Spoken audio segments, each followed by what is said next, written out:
오늘 주시는 하나님의 말씀은 데살로니가전서 5장 19절에서 22절까지의 말씀입니다. 성령을 소멸하지 말며 예언을 멸시하지 말고 범사에 헤아려 좋은 것을 취하고 악은 어떤 모양이라도 버리라. 아멘. 할렐루야. 오늘도 우리 모든 성도님들에게 주님이 주신 은혜가 평강이 주의 복이 함께하기를 주의 이름으로 축복합니다. 데살로니가 전서는 주님의 재림에 대한 바른 이해를 돕기 위한 말씀들이 기록되어 있습니다. 말세의 성도가 하나님의 자녀로서 온전하게 사는 법, 복되게 사는 법들이 기록되어 있습니다. 특별히 데살로니가전서 5장 12절에서부터 22절까지는 말세에 살아가는 성도들에게 주는 영적 교훈, 권면이 기록되어 있습니다.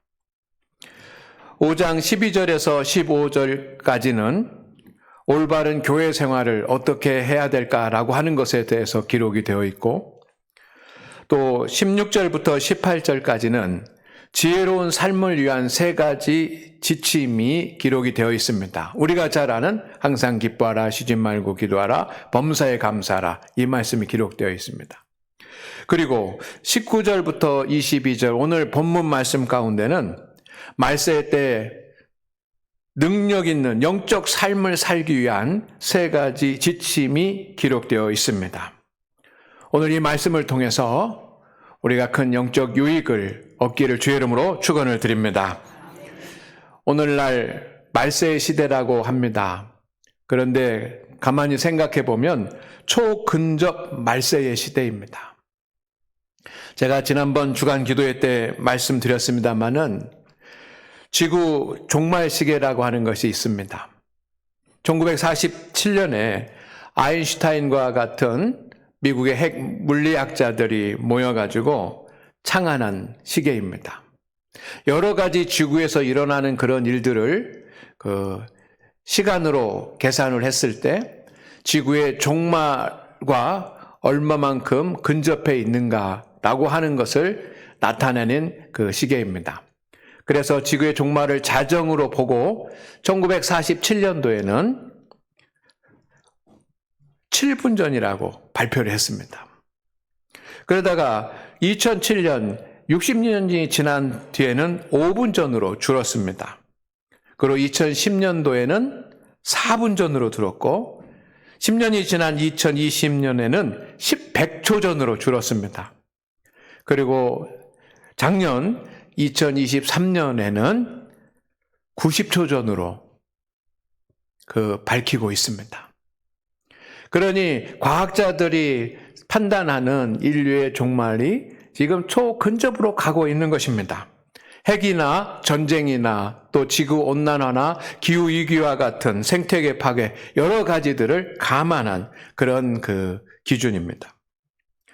그런가 하면 성경에도 종말에 대해서 기록이 되어 있습니다. 마태복음, 마가복음, 누가복음에 주님께서 종말의 때는 어떤 현상들이 나타날 것인가에 대해서 말씀해 주셨습니다. 거기에 나타난 종말의 증거들, 말세의 증거들이 요즘 현저하게 나타나고 있습니다. 그런가 하면 우리가 스스로 느끼는 체감적인 그런 느낌으로도 종말이 가까웠다, 말세 중에 말세다라고 하는 것을 알 수 있습니다. 성도 여러분, 말세는 환란이 있고 시련이 있고 타락이 있고 죄악이 있는 그런 때입니다. 그런데 무엇보다 우리 믿음의 사람들과 관계해서는 영적으로 믿음을 지키기 대단히 어려운 시대가 이 말세의 때입니다. 믿음대로 살려고 하지만 말세의 때에는 믿음을 지키고 내 믿음을 견고하게 하고 내 믿음을 지키는 것 자체가 상당히 어려운 시대입니다. 그래서 경건의 모양은 있으나 경건의 능력이 없는 성도들이 많아집니다. 말세의 때는 하나님을 모르는 세상 사람들도 문제지만 저와 여러분이 우리들이 문제입니다. 세상에 복음을 전하고 선한 영향력을 미쳐야지만 되는데 우리의 믿음과 영적 능력이 너무 연약한 때입니다. 그래서 자신의 믿음도 지키지 못할 때가 많습니다. 너무도 안타까워요. 오늘 우리 성도 여러분, 우리는 우리의 믿음을 잘 지키고 있습니까?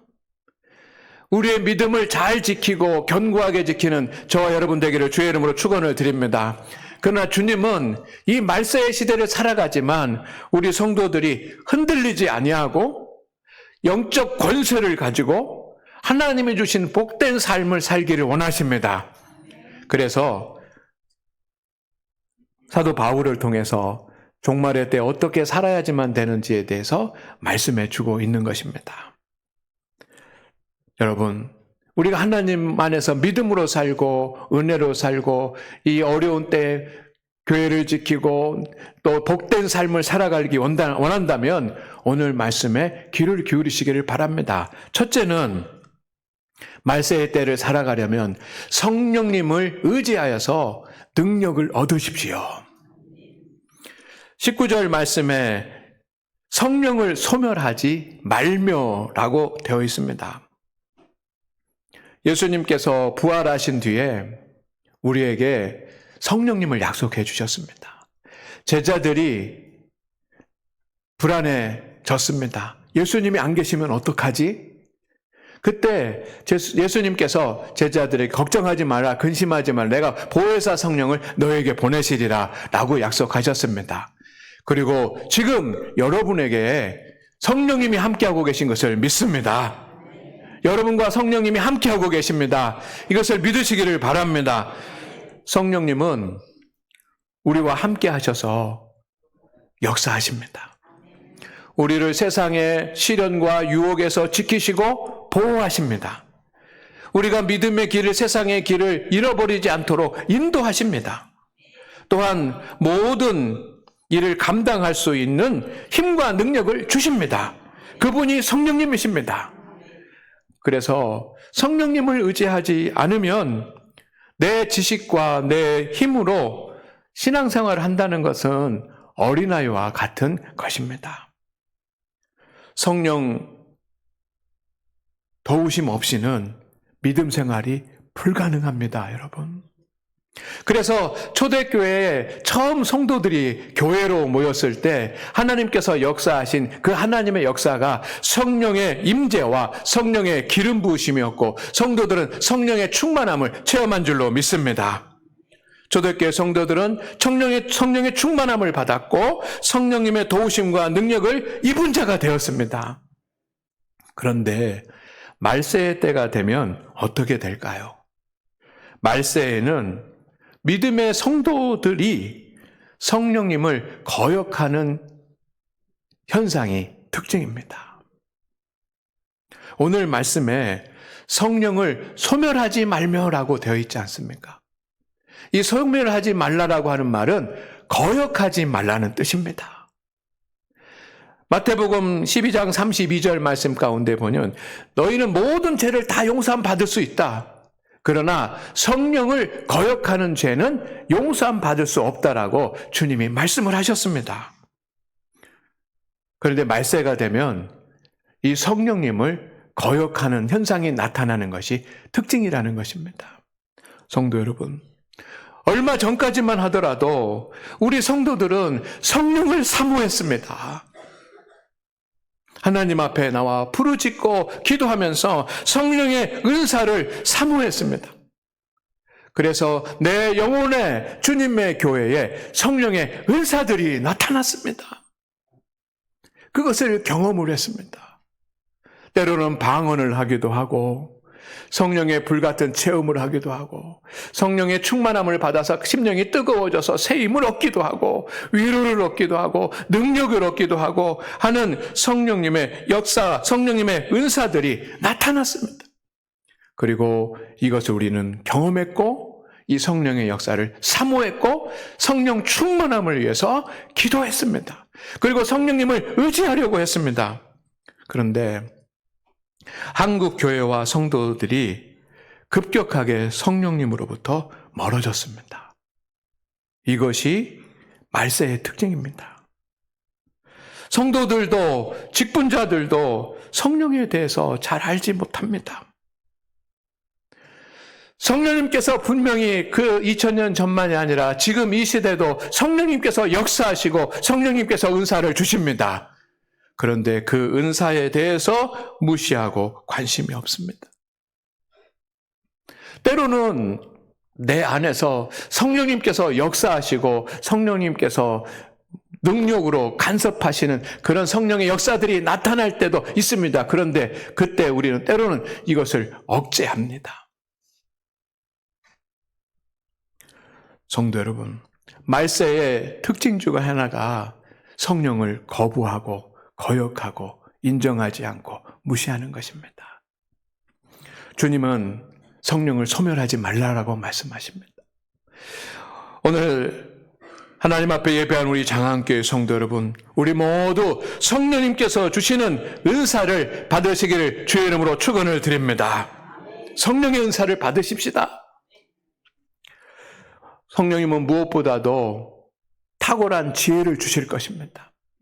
우리가 세상을 살아갈 때 지혜가 있어야지만 됩니다. 지식도 있어야 되지만 지혜가 있어야지만 됩니다.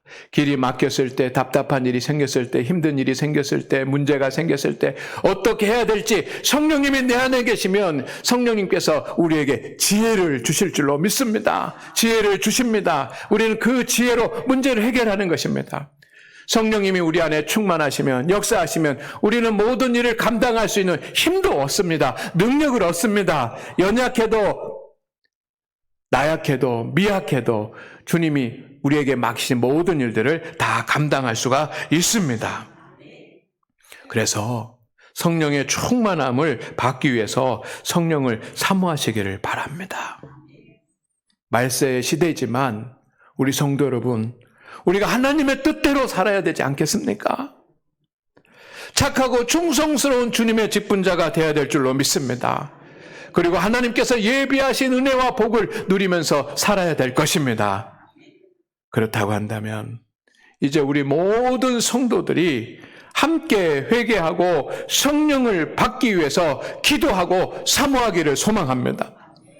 사도행전 2장 38절 말씀에 이렇게 되어 있습니다. 다 같이 읽습니다. 시작.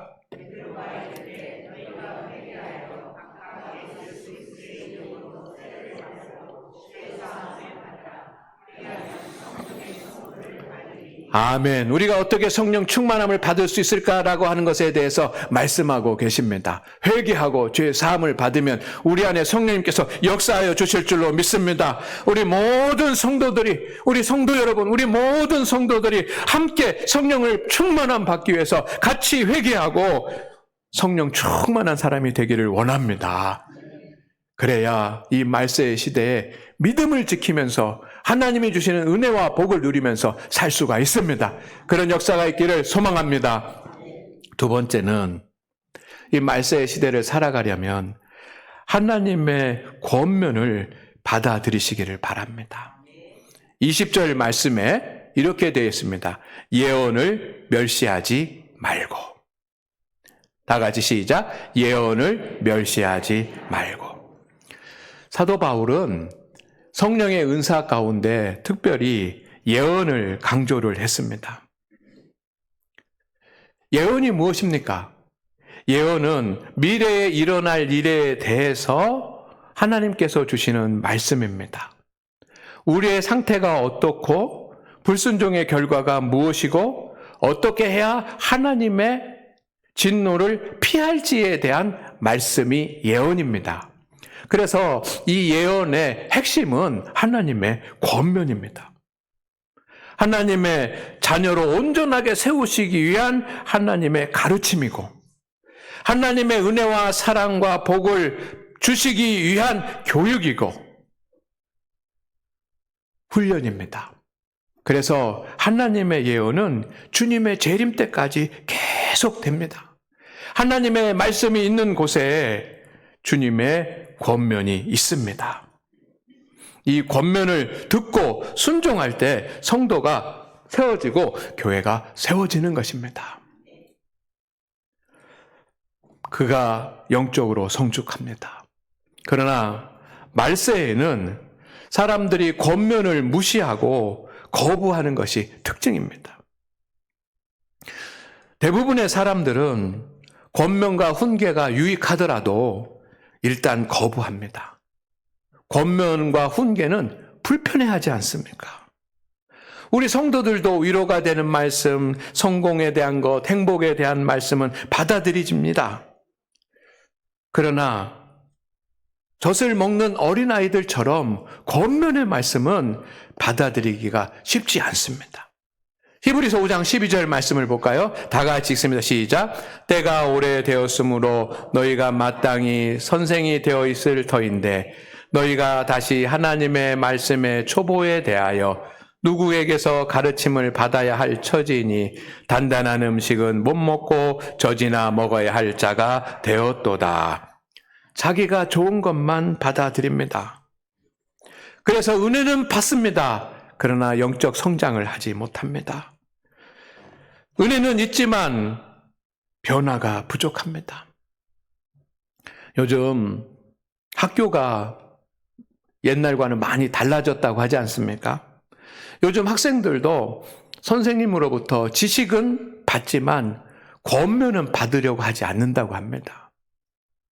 그러니까 선생님들도 과거에는 지식만 가르치는 것이 아니라 학생들을 훈계하고 인격적으로, 윤리적으로, 도덕적으로 그렇게 가르치는 것이 스승의 더 큰 목적이었는데 선생님들도 요즘은 지식은 가르치지만 훈계는 하지 않으려고 한다고 합니다. 참 슬프고 안타까운 일 아닙니까? 성도 여러분, 여러분은 우리에게 주시는 하나님의 권면을 인정하고 받아들이고 계십니까? 솔로몬은 잠언을 썼습니다. 지혜에 대한 말씀을 썼습니다. 어떻게 세상을 살아가야 될지 많은 지혜를 기록해 두었습니다. 근데 잠언서 1장 2절에 보면 지혜와 훈계를 알게 하며 명철의 말씀을 깨닫게 하여라고 했습니다. 깊고 놀라운 지혜는 강력한 훈계로 존재합니다. 그래서 그 훈계를 받아들이는 사람이 지혜를 얻습니다. 그러나 그 훈계를 받아들이지 못하면 지혜를 얻지 못하는 것입니다. 솔로몬이 이 위대한 잠언을 썼다고 할지라도 그의 아들들이 그 글을 읽는 사람들이 다 그 훈계를 받아들였겠습니까? 받아들이는 자는 지혜를 얻었지만 거부하는 자는 받지 못했을 것입니다. 그러나 말세의 때는 하나님의 말씀도 권면의 말씀을 받아들이지 않는다는 것입니다. 성도 여러분, 이 말세의 때 우리가 믿음을 지키고 온전한 그리스도인으로 살기를 원한다면 하나님의 권면을 기뻐하시기를 바랍니다. 하나님의 말씀이 어떤 때는 꿀송이보다 달 것입니다. 정말 은혜가 되고 감격이 되고 감동이 되고 내 심령을 뜨겁게 하고 하는 그런 때가 있습니다. 그런데 어떤 때는 하나님의 말씀이 부담이 될 때가 있습니다. 하나님께서 나에게 어떻게 해 주시겠다라고 하는 말씀을 읽으면 우리는 힘이 납니다. 그러나 우리에게 우리가 무엇을 어떻게 해야 될지에 대해서 말씀을 하면 우리는 부담이 됩니다. 그런데 여러분, 이 부담이 되는 하나님의 말씀이 하나님의 뜻이고 축복의 말씀일 수 있습니다. 그러니 마지막 때에 우리는 세상 사람들과 다르게 우리의 마음을 낮추고 하나님의 말씀을 받아들일 수 있는 사람이 되기를 원합니다. 그것을 위해서 기도하십시다. 하나님, 내게 부담이 되는 말씀도 내가 관심 갖지 못하는 말씀도 주님께서 주시면 아멘으로 받아들일 수 있게 하옵소서. 이 부담이 되는 말씀을 받아들일 때 하나님의 자녀인 것이 증명이 되는 것입니다. 누가 하나님의 자녀입니까? 하나님께서 주시는 단단한 음식을 먹는 자가 하나님의 자녀인 것입니다. 그가 말세의 세상을 이길 수 있는 힘을 얻는 것이고 하나님께서 주시는 복을 누리게 될 것입니다. 성도 여러분, 이 말세의 때는 하나님의 권면조차 받아들이지 않습니다. 그러나 우리 장안교회 성도들은 이 하나님의 말씀, 하나님의 권면을 받아들여서 건강한 믿음의 사람, 축복받는 하나님의 사람들이 되기를, 그리고 승리자가 되기를 주의 이름으로 축원을 드립니다. 마지막으로 사도 바울은 말세의 때 선과 악을 분별하라고 합니다. 우리가 진정으로 믿음 가운데서 이 시대를 온전하게 살려면 선과 악을 분별할 수 있기를 주의 이름으로 축원을 드립니다. 축원을 드립니다. 21절, 22절 말씀입니다. 시작. 범사에 헤아려 좋은 것을 취하고 악은 어떤 모양이라도 버리라. 말세에는 세상에 악이 넘쳐납니다. 악이 창궐합니다.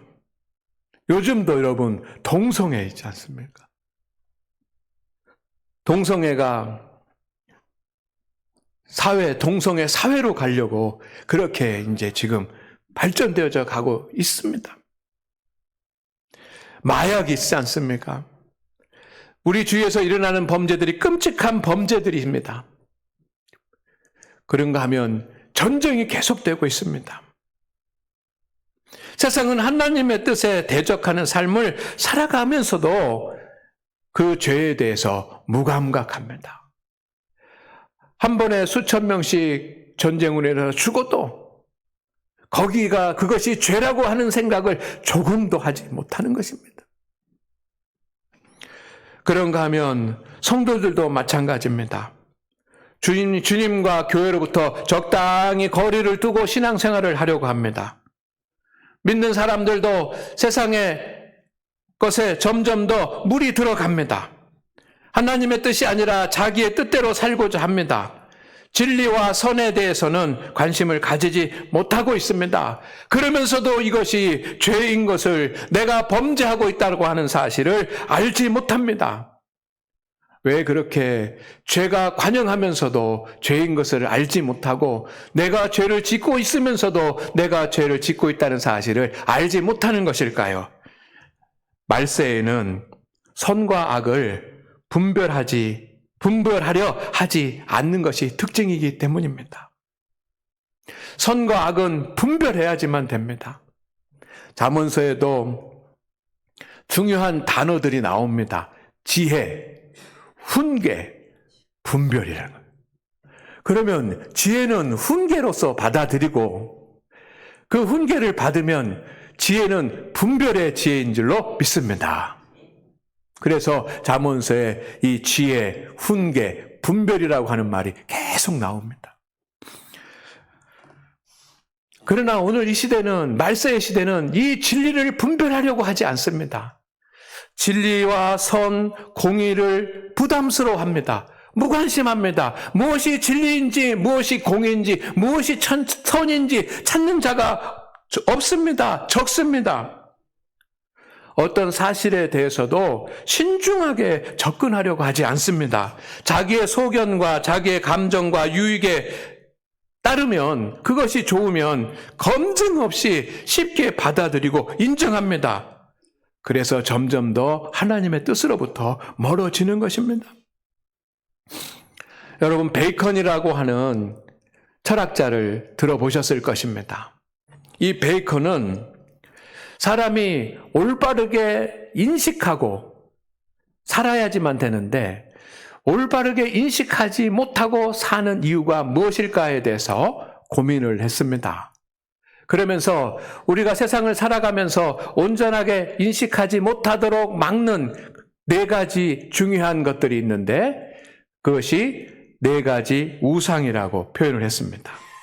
종족의 우상, 동굴의 우상, 극장의 우상, 시장의 우상, 이런 것들입니다. 제가 오늘 이것을 설명할 시간은 아닙니다만은 하나 시장의 우상에 대해서 말씀을 드리겠습니다. 사람들이 올바로 바르게 진실 가운데 살지 못하고 판단하지 못하는 것은 이 시장의 우상 때문이라고 합니다. 시장은 많은 사람들이 모입니다. 그런데 사람들이 많이 모이니까 말도 많습니다. 그래서 시장이 시끄럽지 않습니까? 사람 수만큼 서로 다른 말들을 들을 수가 있습니다. 그런데 그 시장에서 나오는 말들은 대부분 진실과는 거리가 먼 것이고 소문들이고 거짓된 정보들이고 믿을 만한 것이 못 됩니다.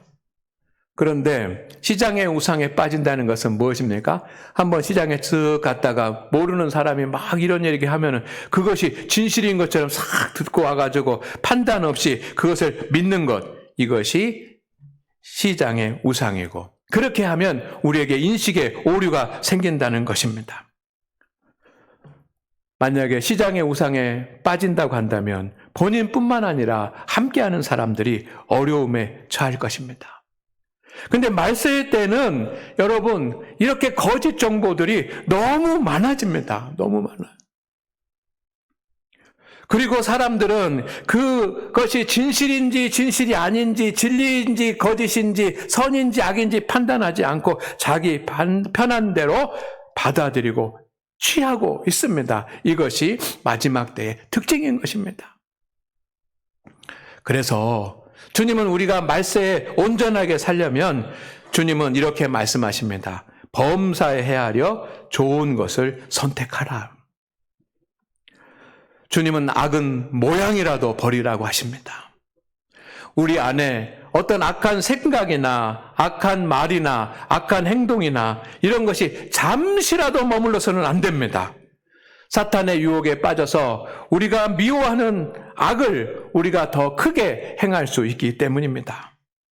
성도 여러분, 그래서 우리가 악한 시대를 살아가려면 분별의 은혜가 있어야지만 됩니다. 모든 일에 하나님의 뜻을 분별하기 위해서 기도하시기를 바랍니다. 말씀과 기도를 통해서 분별의 은혜를 잊게 될 것이고, 그렇게 된다면 우리는 실족하지 않을 것입니다. 주님이 원하시는 길을 가게 될 것입니다. 그리고 존귀한 그리스도인이 될 줄로 믿습니다. 성도는 누구입니까? 성도는 항상 옳은 것, 선한 것, 진실인 것, 하나님이 원하시는 것을 깊이 헤아려야지만 합니다. 그리고 그것을 선택해야지만 됩니다. 그는 말세의 때이지만 승리하는 자가 될 것입니다. 오늘 사랑하는 우리 장안교회 성도 여러분, 말세는 어려운 때이고 믿음 지키기 힘든 때입니다. 그러나 오히려 진실한 성도에게는 기회가 됩니다. 은혜 받을 기회가 되고 하나님의 축복을 받을 기회가 되고 존귀한 믿음의 사람이 될 기회가 될 줄로 믿습니다. 오늘 주님께서 하신 말씀을 마음에 새기고 승리하는 성도들이 되기를 주의 이름으로 축원합니다. 하나님 아버지, 오늘 우리 믿음의 성도들과 함께하여 주셔서 감사합니다. 우리는 말세의 때를 살아가고 있습니다. 믿음 지키기가 어렵고 힘듭니다. 그러나 주님께서 어떻게 해야 되는지 우리에게 알려주셨습니다. 성령님을 의지하며 능력을 덧입게 하여 주시옵소서. 하나님의 말씀, 주님의 권면을 받아들이게 하여 주옵소서. 선과 악을 분별하게 하여 주시옵소서. 그래서 복된 삶을 살아가는 우리 성도들이 되게 하옵소서. 예수님의 이름으로 기도드립니다. 아멘.